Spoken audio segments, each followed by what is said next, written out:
Hello mwana michezo, karibu katika channel yetu ya Michezo Live. Usisahau kusubscribe, kulike, kucomment na kushare na marafiki ili waweze kupata habari zinazohusu michezo. Habari za muda huu, mdau wa soka. Karibu tena kwenye channel yetu ya Michezo Live kwa habari moto za usajili.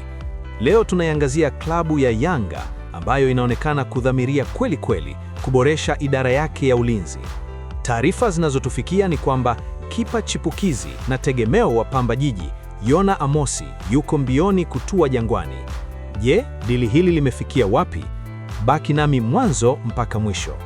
Ofa ya Yanga na mbinu ya mabadilikano. Yanga kwa sasa wako kwenye nafasi nzuri zaidi ya kumsign kipa huyu mwenye umri wa miaka 26, lakini mbinu waliokuja nayo ni tofauti kidogo. Yanga wameahidi kutoa kiasi cha pesa pamoja na kumtoa golikipa mwingine kwenda Pamba Jiji ili kuziba nafasi ya Yona. Hatua hii inaonekana kuilainisha Pamba Jiji ambao wasingependa kubaki na pengo kwenye lango lao katikati ya msimu. Hali ya mkataba na shinikizo la mchezaji.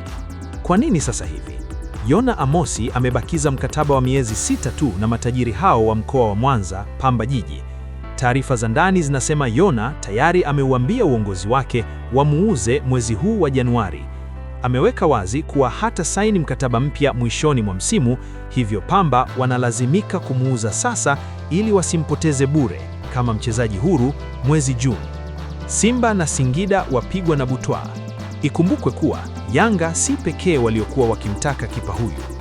Kabla ya michuano ya Mapinduzi kuanza, mahasimu wao Simba SC pamoja na Singida Big Stars waliulizia uwezekano wa kumpata Yona.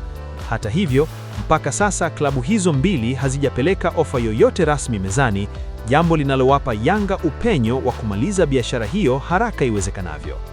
Yanga wanamtaka Yona Amosi akazibe nafasi ya Homein Abubakar na kuleka ushindani kwa makipa waliopo. Je, unadhani Yona ni chaguo sahihi kwa Yanga kwa sasa? Tuandikie maoni yako hapo chini.